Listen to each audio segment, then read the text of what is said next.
Boy, we've come a long way. You know, in the old days, there were no lights, no heat, no creature comforts. Just creatures. Everyone comfy? No, sir. Not at all.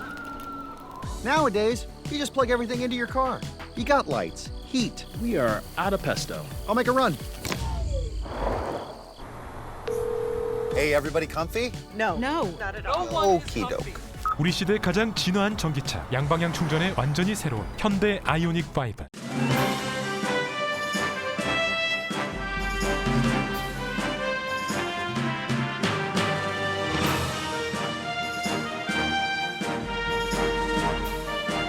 초여름의 문턱 6월입니다. 즐겁고 행복한 시간 가득하세요. 라디오 서울이 함께합니다.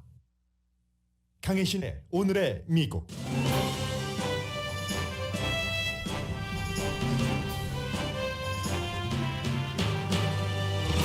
캘리포니아주를 포함한 7개 주 예비선거 결과 미셸 스틸, 영킴, 앤디 김 등 한인 현역 정치인들은 거의 연방과 주정부 차원에서 결선에 진출하게 됐습니다. 예비선거 결과 진보의 상징인 캘리포니아주에는 정치 지진이 일어났습니다. 진보의 도시 로스앤젤레스 시장 결선에서 공화당 억만장자가 전통적인 민주당 연방 하원 의원과 함께 겨루게 됐고, 샌프란시스코에서는 범죄자에게 지나치게 관용적이라는 이유로 지방검사가 소환됐습니다. 이는 곧 미국 전국적인 선거에서 같은 결과를 보여줄 수 있다는 뜻도 됩니다. 어젯밤은 캘리포니아 진영뿐 아니라 트럼프 전 대통령에게도 나쁜 밤이었습니다. 지금은 지역구가 바뀌었지만 전 지역구의 성격상 트럼프 전 대통령과 거리를 두은 영킴 의원이 트럼프의 강력한 지지자인 같은 공화당 정치인의 도전을 받았지만 크게 물리쳤고, 사우스다코타 등 그 밖의 공화당 주요 선거에서도 트럼프 파워의 약해짐이 드러났습니다. 미국 경제는 2024년 침체될 것이며 침체의 강도는 약하다 하더라도 정치 분열 등으로 미국의 장기적인 무역이나 방향에 큰 영향을 미칠 수 있다고 이코노미스트가 보도했습니다. 바이든 대통령은 부통령에 이어 미주 정상회의에 참석해 라틴 아메리카 다독이기를 하지만 예상대로 중국을 버리고 미국을 택하게 할 비법은 없어 보입니다. 세월호 침몰이 8년이 지난 지금 국가는 그 사태에서 벗어나고 있지만 250명 학생의 부모들은 아직도 비극으로 괴로워한다고 뉴욕타임스가 보도했습니다. 아들의 사망 신고를 하지 않고 휴대폰 비용을 내는 한 어머니는 텍사스 유발디 초등학교 학생 부모들의 심정을 이해한다고 말했습니다. 여러분 안녕하십니까? 오늘의 미국 강혜신입니다. 네, 몇 개월 전부터 시작된 예비선거가 어제 캘리포니아가 아주 큰 지역이기 때문에요. 캘리포니아주의 예비선거가 치러지고 나니까 어느 정도 큰 그림은 보입니다. 물론 많은 분들께서 투표에 직접 참여를 하셨고, 투표에 참여하실 때는 한인 후보들을 무척 신경을 쓰시기 때문에 한인타운에서는 빅 이슈이기는 합니다만은 어제로서 미국의 선거에 관한 중간선거까지 대체로 예상해 볼 수 있는 큰 그림은 그려졌습니다. 오늘 이제 앞부분에서는 전체적으로 그 선거 결과와 함께 그런 내용을 헤드라인 정도로 말씀을 드리고, 그리고 두 번째 섹션에서는 어떻게 로스앤젤레스와 샌프란시스코의 이번 선거 결과를 통해서 중간선거 이후의 미국의 방향까지 알아볼 수 있는가, 그런 순서로 전해드리겠습니다. 그리고 세 번째 섹션에 2024년 미국의 경기 침체, 네 번째에 이제 세월호. 저는 오늘 뉴욕타임스가 세월호 8년을 보도했길래 이상하다. 왜 저희는 늘 그 매체를 보니까 왜 이랬을까? 아마 4월 달에 맞춰서 취재를 했는데 그 당시에 뉴욕타임스가 이 긴 기사였거든요. 그것을 실을 수가 없어서 지금 실는가? 그리고 취재를 한 특파원이 굉장히 애정을 갖고 한 것이고, 이것 역시 한국의 지난 8년을 보여주는 것이기도 합니다. 미국과도 연관되고요. 그래서 오늘 이런 순서로 진행을 해보겠습니다. 기본적으로 어제 예비선거에서 오픈 프라이머리였던 곳도 있고 오픈 프라이머리가 아닌 곳도 있습니다. 오픈 프라이머리 하면은 캘리포니아주에서 지금 시행을 한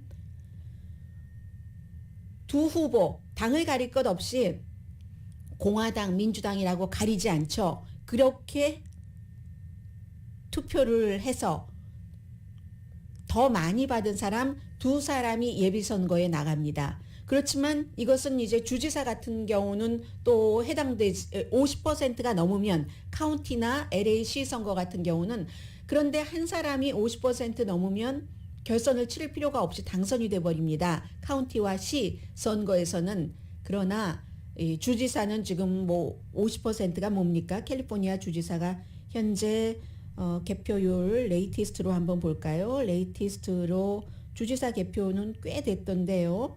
개표율이 49%, 50% 된 결과 56.3%, 그리고 공화당 후보가 16.8%이기 때문에 50%가 넘었는데도 주지사는 결선을 치르거든요. 그리고 이제 LA 시장 같은 경우는 두 사람 다 예상했던 사람이 됐는데 50%가 넘지 않기 때문에 결선에 가야지 되는 거고, 다른 그 한인 후보들이 나온 선거도 마찬가지입니다. 그래서 이제 오픈 프라이머리를 하는 것은 미국의 24개 주가 하거든요. 캘리포니아를 포함해서 포함되지 않는 주를 말씀드리면 뉴욕이라든가 또 다른 민주당의 연방 하원 의원이 있는 뉴저지주도 오픈 프라이머리가 아닙니다. 딱 그 민주당에서 제일 표를 많이 받은 사람, 공화당에서 제일 많이 받은 사람이 겨루게 됩니다.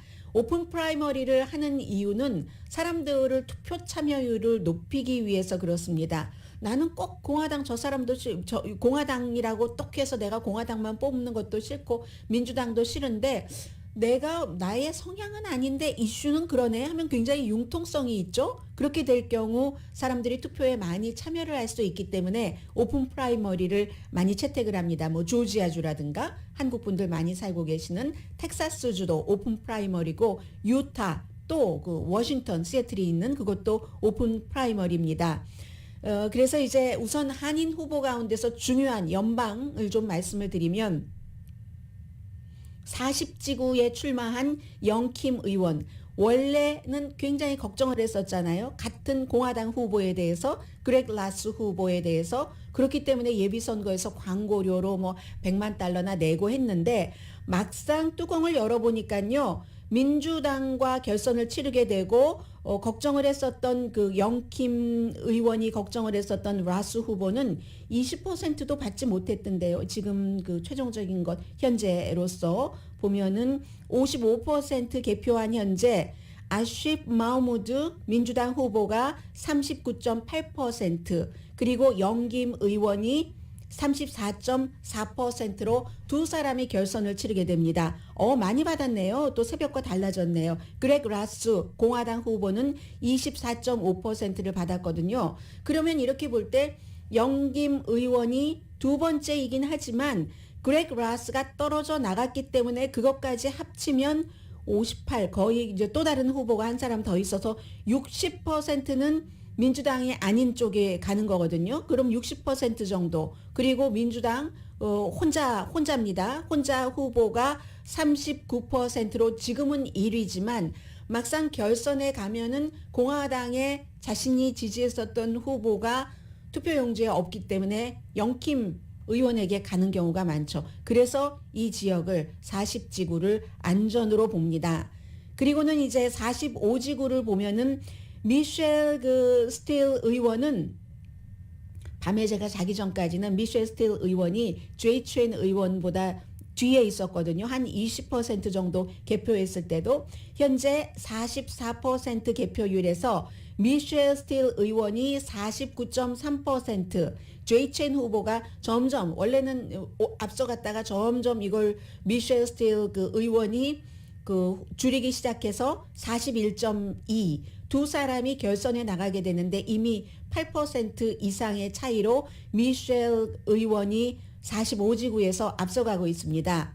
그리고 이제 한인타운 포함된 34지구 데이빗 킴 후보가 지난번에도 지미 고메스 후보와 싸워서 그다지 많은 표 차이는 아니었어요. 한 6% 정도로 졌는데 지금 보면은 역시 마찬가지로 이 34지구는 그다지 가능성이 아주 높다고 보지 않기 때문에 전국적인 매체에서는 지금 다루지 않고 있고요. 자, 로스앤젤레스 타임즈를 한번 보겠습니다. 레이티스트를 한번 보죠. 시 의원 들어가고 시 전체적으로 보면은 어쨌든 그 데이빗 김 후보도 지미 고메스와 함께 결선에 그 진출하게 되거든요. 이 로스앤젤레스 타임즈가 지금 그쪽은 없고요. 수프리어 코트. 나중에 제가 다시 말씀드리겠습니다. 차이는 조금 납니다. 차이는 나지만 그래도 뭐 30% 이상으로 됐고 해서 나가고 또 하나는 캘리포니아주가 아니지만 어제 그 뉴저지주에서 3지구에서 앤디 김 유일하게 지금 연방 차원에서 공화당입니다. 현재 3선에 도전을 하고 있고 앤디 김 후보는 오픈 프라이머리가 아니기 때문에 민주당과 대결을 했거든요. 93%가 받았습니다. 그래서 11월 달에 공화당의 밥 힐리 후보와 결선을 치르게 됩니다. 조금 작은 캘리포니아 주 선거를 보면은 현재 뭐 3선을 했고 4선 하는 최석호 주 하원 의원 73지구죠. 선거구가 재조정돼서 이곳이 민주당에 조금 유리하게 돼 있습니다. 그래서 이제 그 두 번째로 뭐 사람이 여기는 두 사람밖에 없으니까는요. 해서 이 민주당 후보가 훨씬 많은 표로 지금 돼 있고요. 해서 결선은 어쨌든 치르게 되지만 최석호 의원은 조금 힘든 싸움이 될 것이 분명합니다. 주 선거에서 67지구 하원 의원 유수연 후보 공화당이죠. 역시 샤론 쿡 실바 이 현 의원과 함께 역시 현 의원이 46% 유수연 후보가 40% 해서 결선 진출이 확정이 됐고요. 38지구는 애니조 후보가 민주당의 그 다른 후보가 50% 이상 받았기 때문에 여기는 끝났습니다. 그리고 이제 캘리포니아주에서 중요한 것은 이 내용은 LA 시장 선거와 함께 제가 광고 나간 뒤에 좀 말씀을 드리겠습니다. 그리고 이제 샌프란시스코나 하니까 정말 그렇게 독특한 사람을 그 지방 검사로 선출을 했었구나 하는 것을 느낄 수 있는 정도거든요. 그런데 그렇게 진보적인 샌프란시스코에서 그런 정도의 백그라운드를 갖고 있는 사람을 선출했다가 또 버려버린 소환 선거, 샌프란시스코의 그 지방 검사 소환 선거에 대해선 잠시 소환이 됩니다. 60% 이상 소환에 찬성하는 사람들이 나왔습니다. 로스앤젤레스 타임즈 LA 시장 선거에 대해서도 잠시 뒤에 말씀드리겠는데 지금 LA 시장 선거도 보면은요. 앞서가는 그 표 차이 자체는 공화당에 한 번도 정치를 해보지 않은 그 릭 카루소가 앞서갑니다. 35% 개표 현재 처음부터 지금까지 계속 앞서가는 그 이 정도의 지지율을 유지하고 있습니다. 42% 대 37%인데 그런데 이것도 지금 이렇게 딱 지켜보면은요. 다른 후보들이 많잖아요. 12명이니까 릭 카루소가 42.1%를 받았지만 나머지는 상당히 뭐 앤드류 킴 후보는 2.0% 6,338표를 받았군요. 릭 카루소 후보가 13만 3천 표, 캐런 베스 현 그 연방 하원 의원이 11만 6,700표 정도를 받아서 42% 대 37%지만 이 LA 시장 선거는 40지구의 영김 하원 의원과 비슷하게 비교가 됩니다. 나머지 사람들, 뭐 케빈 딜레온이라든가 이런 사람들 표를 그 득표수를 합쳐 보면은 릭 카루소보다 훨씬 많아지게 되거든요. 결국은. 그래서 릭 카루소가 예비 선거에서는 캐런 베스 현 그 연방 하원 의원을 이겼지만 이게 쉽지 않은 결선이 될 가능성이 상당히 높다라고 말씀드리고요. 캐런 베스 그 연방 하원의원 LA 시장 후보는 연방 하원의원인데도 불구하고 본인의 그 지역구를 38지구를 내놨잖아요. LA가 보수 쪽으로 가는 것을 내가 볼 수가 없다 해서 내놨는데 지금 보수 쪽으로 많이 간 겁니다. 이게 이제 어떤 의미인지는 잠시 뒤에 말씀을 드리겠고요. 그리고는 또 하나는 트럼프 전 대통령의 영향력. 딱 한 가지를 보면은 영킴 의원이 트럼프 전 대통령과 지난번에 39지구였을 때는 지금은 이제 40지구지만 굉장히 멀리 했습니다. 거의 트럼프 전 대통령 이름 얘기하지 않고 미셸 스틸 의원과는 상당히 다른 행보를 보였습니다. 서로 정치 환경이 다르기 때문에 지역구도 다르기 때문에 그때의 지역구는 파란색 쪽으로 많이 갔었기 때문에 그런데 이번에 40지구는 공화당 색이 강하기 때문에 이번에 공화당 다른 후보가 나왔을 때 굉장히 힘들었는데 그랬었던 트럼프 전 대통령과 거리를 뒀었던 이 영킴 의원이 자리를 지켰다는 것 또 하나가 있습니다. 22지구에도 역시 그 데이빗 발라도라는 공화당 후보가 트럼프 전 대통령 탄핵에서 공화당 연방 하원 의원으로 탄핵에 찬성표를 던진 몇 명 안 되는 의원입니다. 한인 의원들은 찬성표 안 던졌을 때 찬성표를 던진 그런 그 사람인데 이 사람도 결국 샌 호아킨 지역을 포함하는 게 지역구인데 결국은 공화당의 예비선거에서 당선돼서 민주당과 11월 달에 겨룹니다. 그런데 이 22지구는요, 바이든 대통령이 이긴 주이기 때문에 이 의원이 뭐 결선에서 이기기가 뭐 쉬워 보이지는 않습니다만 그만큼 이제 트럼프 전 대통령의 영향력이 이것은 간접적으로 과거와 같지 않다 하는 거고요. 그리고 사우스다코타의 연방 상원 의원 선거에서 존 튠 공화당 넘버 2입니다. 예비선거에서 아주 쉽게 공화당에서 이겼기 때문에 트럼프 전 대통령이 왜 내가 당선됐다고 하지 않느냐, 이게 왜 부정선거였다고 말하지 않느냐 해서 낙선 운동을 무척 많이 했지만 결국은 당선됐습니다. 그런 일들, 그 밖에 이제 다른 아이오와 지구라든가 그런 곳에서도 트럼프 전 대통령의 영향력은 조금 사라져간다 하는 것을 말씀을 드리고요. 그리고 좀 작은 선거도 뭐 이번에 말씀을 드리고 갈까요? 아직 한 2분 정도 시간이 있네요. 그래서 LA 카운티 판사 후보 캐롤린 박 후보 지금 이제 결선 나가고 LA시 검사장 후보인 리처드 김 후보도 약간의 차이는 있지만 현재로서는 가능합니다. 2등으로 결선에 진출할 수 있도록 LA 카운티 셰리프 국장 후보인 세실 램보 후보는 탈락했습니다.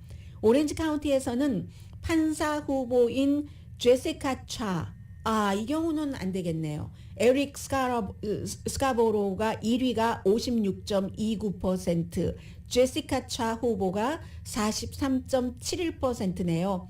슈퍼바이저 후보인 써니박 부에나파크 시장이죠. 박영선 씨.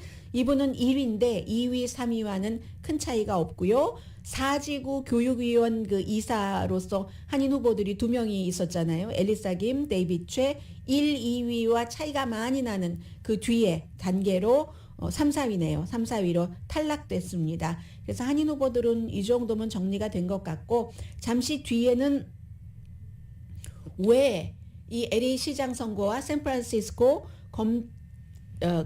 지방검사 소환이 중요한가 하는 것을 오늘의 미국에서 그동안 여러 차례 전해드릴 때 미처 전해드리지 못했었던 부분, 그리고 선거 결과 더 확실해진 부분, 그런 부분으로 미국의 정치계를 한번 보겠습니다.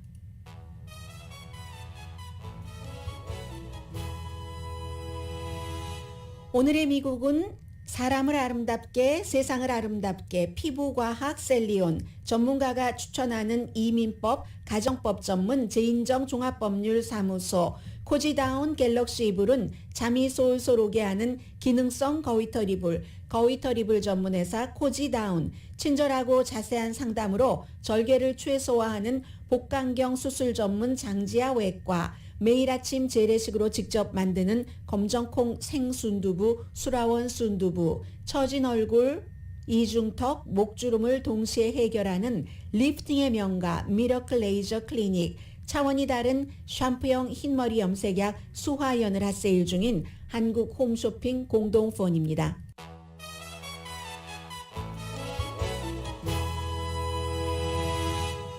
라디오 서울 방송 오늘의 미국 듣고 계십니다. 네, 이렇게 한번 선거가 치러질 때 평소에 그죠. 뉴스 속보에 급급해서 미국의 이 정치, 뭐 시장이면 시장, 이런 시스템이 어떻게 돼 있는지, 또 그것이 모든 지역에서 똑같이 적용되는지 하는 것들을 전해드리지 못하는데, 이런 때 전해드릴 수 있게 돼서 또 기쁩니다. 로스앤젤레스 그 시장 선거가, 이 로스앤젤레스 하면 헐리우드잖아요. 그래서 막 무슨 뭐 갱스터 랩의 대부가 리카루소를 지지하고, 그러면 또 누구예요? 매직 존슨은 캐런 베스를 지지하고, 이런 형태로 선거 캠페인을 해왔는데, 결국은 예비선거에서는 리카루소 후보가 캐런 베스 후보보다 현재까지는 좀 많은 지지율로 두 사람이 어쨌든 결론은 결선에 가서 다룬다 하는 건데요.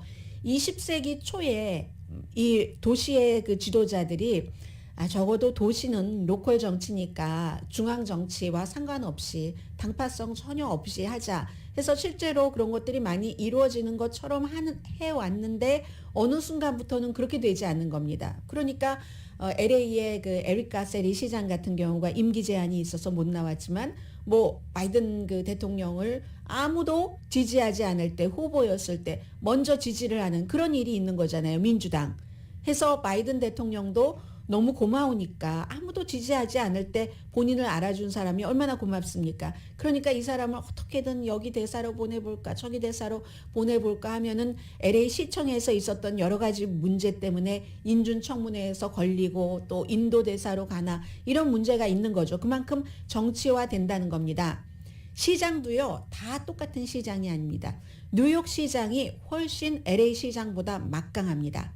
마이클 블룸버그 전 뉴욕시장이 지금 이번에 예비선거에서 당선된 리카루소 후보처럼 돈 많이 가지고 본인의 이상을 실현한다고 그 뉴욕의 시장을 했었는데, LA는 뉴욕에 비해서는 그 시장의 파워를 나눕니다.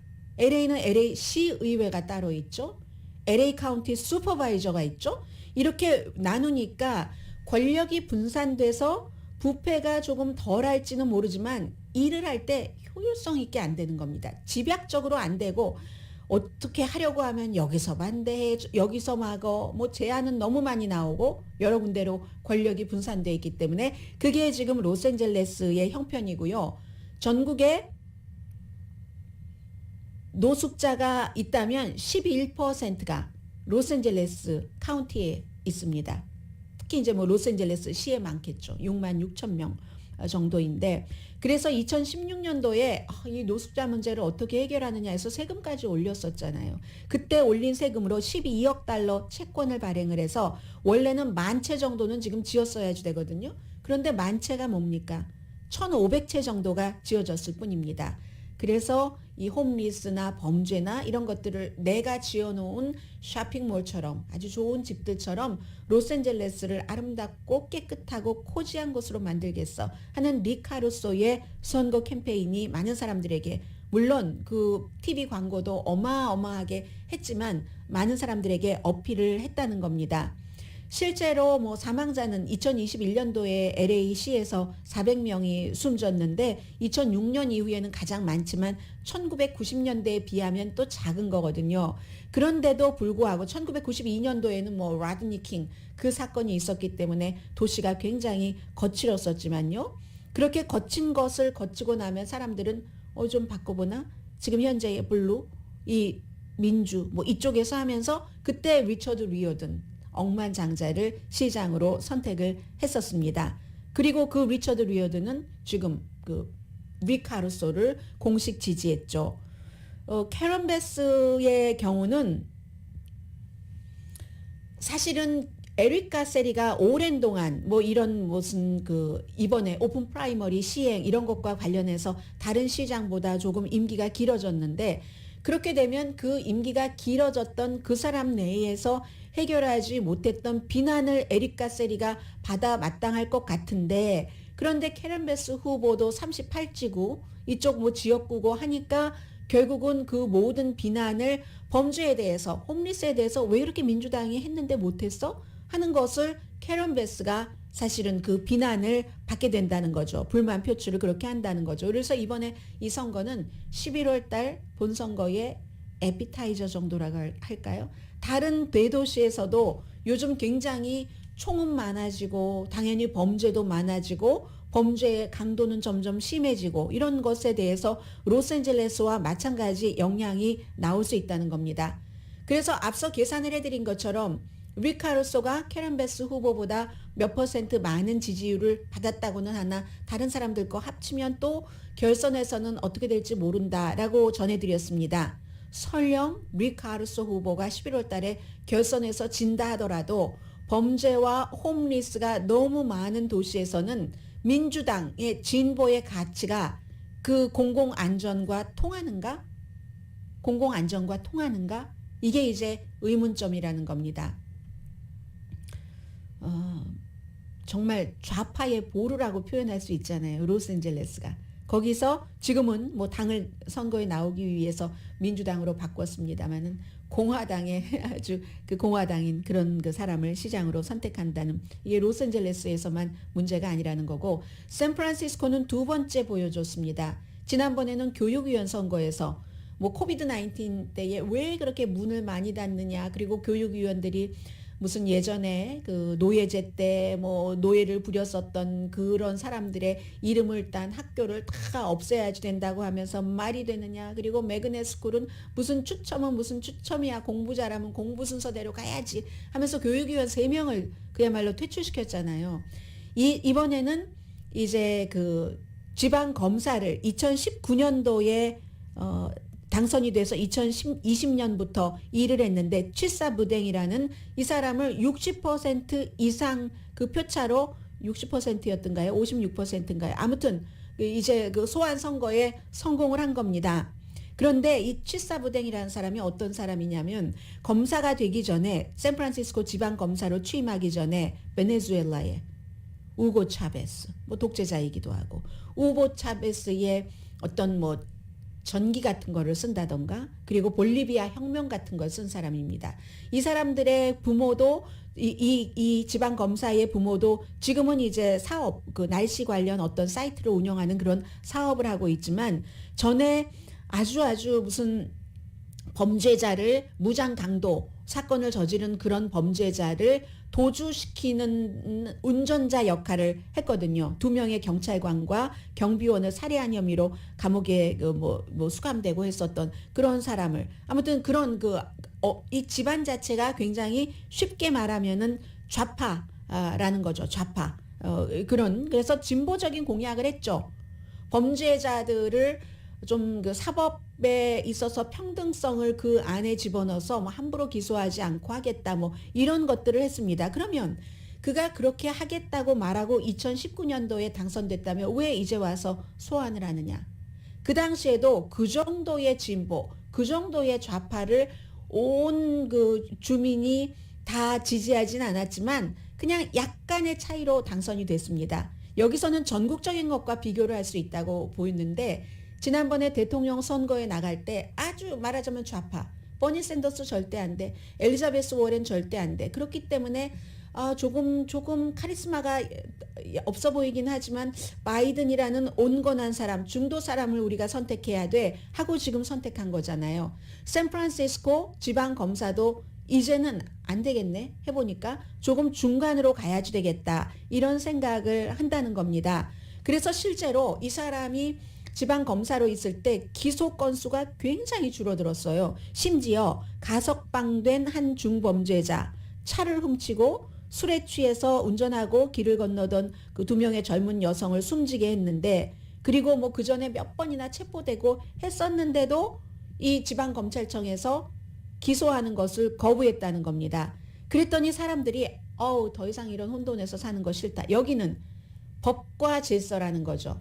로스앤젤레스 시장 선거가 공공안전, 범죄, 홈리스 이런 것이라면 그런 것에 대한 민주당의 진보의 가치를 민주당 유권자들조차 이제는 지겹네 하는 것처럼 샌프란시스코에서는 법과 질서에 있어서 범죄자를 뭐 국선 변호사도 한 사람이거든요. 범죄자를 너무 많이 보호하는 것도 그것도 지겹다. 그러니까 지금 뭐 샌프란시스코에서 아침 11시에 나가서 12시까지 1시간 동안 어디를 걸어 다니려면 걸어 다닐 수가 없답니다. 한 20명 정도 마약을 파는 사람을 만나는데 거의 비슷한 옷을 입고 검은색 후드 뭐 이런 옷을 입고 별로 기소를 하지 않기 때문에 이런 일들이 많아진다는 겁니다. 그런 거. 그리고 그 사람들도 두려워하지도 않는다고 하거든요. 그렇기 때문에 결국은 이 부댕이라는 지방 검사가 이번에 그 소환이 되고 말았습니다. 해서 어쩌면 지금 민주당은 이 부댕 측에서는 마녀 사냥이다. 뭐 공화당이 이걸 이렇게 뭐 해석을 하고 뭐 이런 식으로 선전을 하고 해서 그렇다라고 얘기를 하는데 유권자로서 여러분들은 어떻게 생각하십니까? 여러분들 뭐 집 앞에 회사 앞에 홈리스 피플들이 많이 있고 뭐 마약을 파는 사람들이 많이 있고 이런 것은 민주당도 싫어합니다. 엄청 싫어해서 그런 것들을 보여주고 민주당 내부에서 온건한파와 좌파 간의 갈등이 막 생긴다는 거죠. 지금 한국의 더불어민주당에서도 갈등이 있고 뭐 국민의힘에서도 갈등이 있고 하잖아요. 그런 것들이 지금 미국의 로스앤젤레스와 샌프란시스코에서 민주당 내부에서 갈등이 있다는 겁니다. 그럼 로스앤젤레스와 샌프란시스코에서만 그럴까요? 아니죠. 필라델피아라든가 뉴욕이라든가 그런 곳에서는 다 마찬가지. 그래서 경찰 기금을 줄인다. 없앤다. 여기서 경찰 기금을 더 많이 늘린다라고 최근에 바뀌고 있다는 겁니다. 그래서 진보의 정책이 특히 범죄, 또 홈리스, 공공안전 이런 데 있어서는 효율적이지 않다는 것을 사람들이 느껴가고 있다고 할까요? 그런 것들. 그래서 아주 좀 진보적인 것보다는 중간 정도로 민주당이라 할지라도 그쪽으로 오고 있는 것을 캘리포니아주의 이 두 지역에서의 선거가 보여주고 있고 미국을 전체적으로 그 11월 그 중간 선거에서 이건 아주 맨 위의 선거부터 연방 차원에서부터 그 밖에 다른 지역 선거까지 다 해당될 수 있다는 것을 로스앤젤레스와 샌프란시스코 선거가 에피타이저 격으로 보여준 셈입니다. 잠시 뒤에 경제 뉴스 전합니다.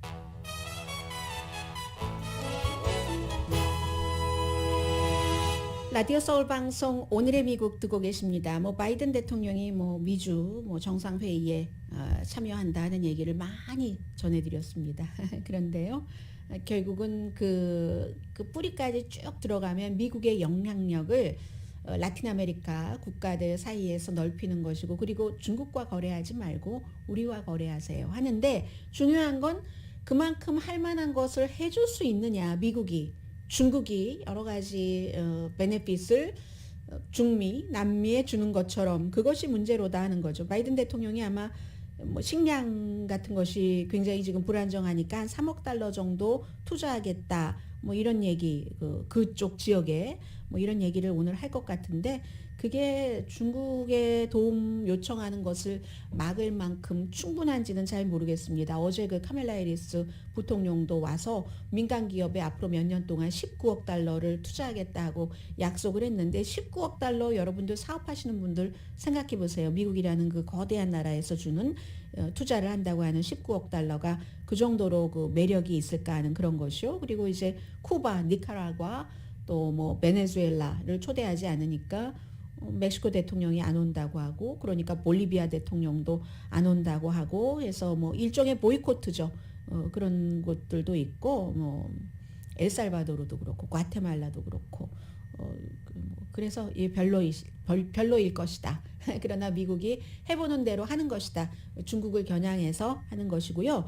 그리고 경기 침체는 미국에서 대체적으로 한 10년에 한 번씩 오죠. 그런데 이번에는 코비드-19 있고 2020년부터 시작됐으니까 2021년 조금 괜찮아지는 것 같다 했는데 아마도 2024년쯤에 경기 침체라는 것을 느끼지 않을까. 지금부터 조정되는 이자율 이런 여러 가지 뭐 곡물 부족, 우크라이나 전쟁으로 인한 또 중국의 여전한 락다운, 제조업 다운하고 하는 이런 것들 때문에 그렇게 보고는 있습니다. 그리고 얼마 전 말씀드린 것처럼 그게 아주 대단한 그 폭은 그 깊이와 넓이는 아니라고 보는데 그런데도 불구하고 미국이 경기 침체에 들어간다면 세계적으로 뭐 여러 가지 뭐 특히 뭐 월스트리트 같은 데도 그렇고 영향을 많이 미치게 되죠.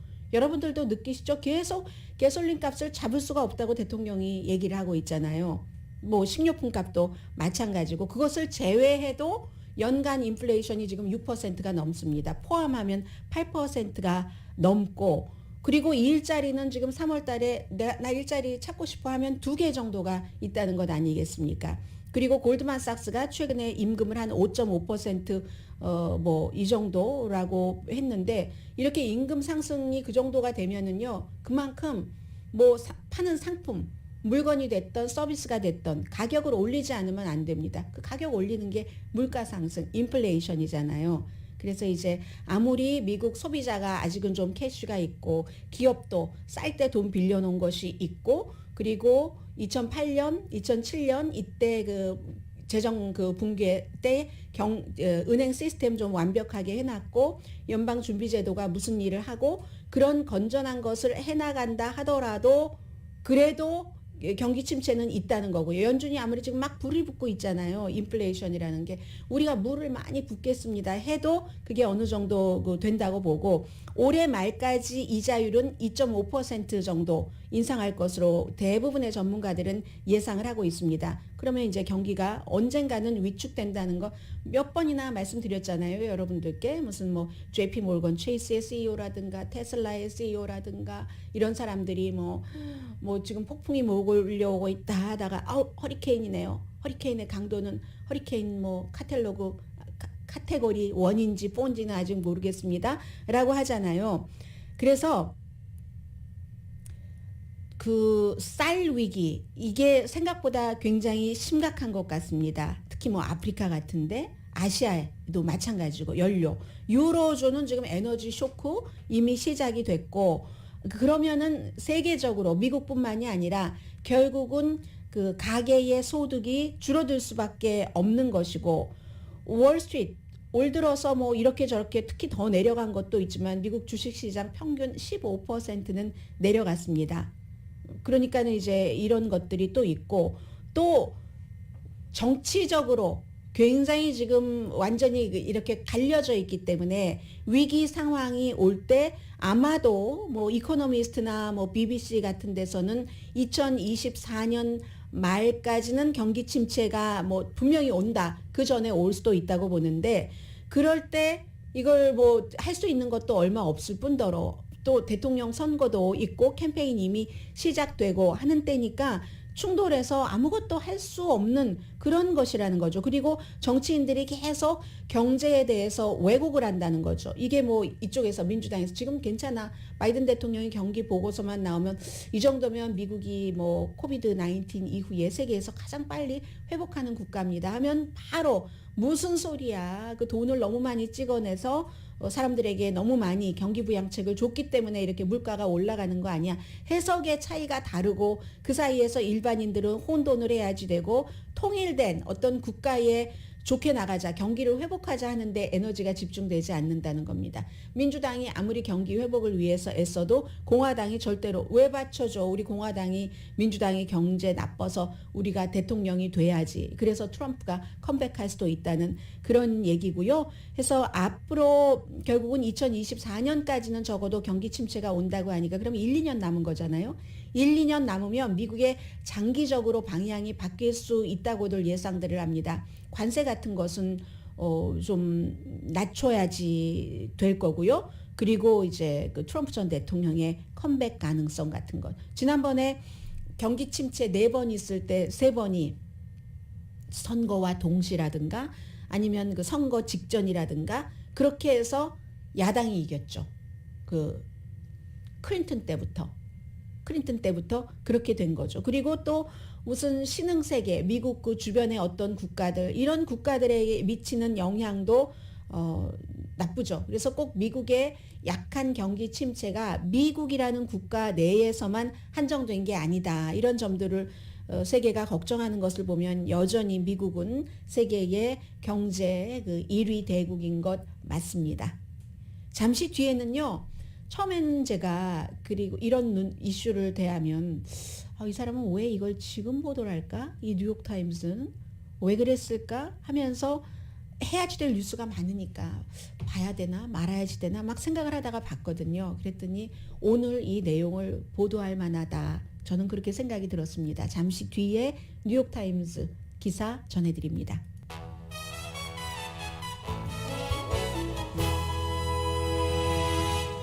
라디오 서울 방송 오늘의 미국 듣고 계십니다. 국가는 나아졌지만 부모님들의 슬픔 이건 아직도 계속되고 있습니다. 그리고 이걸 사람들이 잊어가는 것을 못 참아하는 그런 부모님들의 이유가 있겠죠. 세월호 8년 됐습니다. 4월 16일 250명 학생 11명 선생님 그리고 다른 분들도 숨진 그때였는데 이호진 씨 안산 단원고등학교 16살로 숨졌는데 뭐 부모님들의 그 스토리야 여러분들 정말 아실 겁니다. 그 뒤에 사람들이 분노로 뭉쳤고 국가가 분열됐고 그래서 어떤 아버지는 50년 친구인데 아니 시체 장사하냐?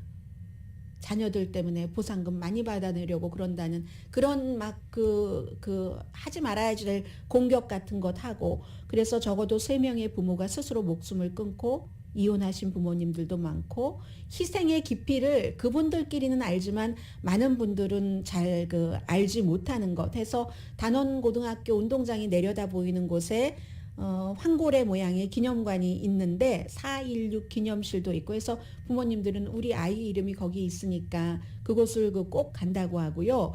그리고 텍사스의 유발대 같은 비극을 겪으면은 이게 멀리서 우리 일이지 남의 일이 아니지. 그런데 부모들은 슬픔을 견디는 것 이외에는 다른 방법이 없다고 얘기를 합니다. 어려운 땐 우는 것밖에는 할 수 있는 게 없어서 어느 부모님은 사망신고도 하지 않고 아이의 휴대폰 비용을 지금도 계속 내면서 그리우면 벽에를 얼굴을 묻고 이런 그런 또 아이가 정말 부모님들께 마지막으로 처음에는 혜경이 왔어요. 집에 가서 만나요 하다가 마지막 작별 인사하는 영상 같은 것들이 있죠. 탐욕과 태만에서 일어난 그 사고로 그리고 지금도 아직까지 눈가림 조사다. 특별하게 확 뭐 감옥에 갔다던가 이런 사람이 없기 때문에 해서 우리의 고통이 치유되지 않고 아무것도 변하지 않았다는 것을 사람들이 이해하지 못한다. 그 이후로 뭐 대통령 선거가 있었고 그런저런 일이 있지만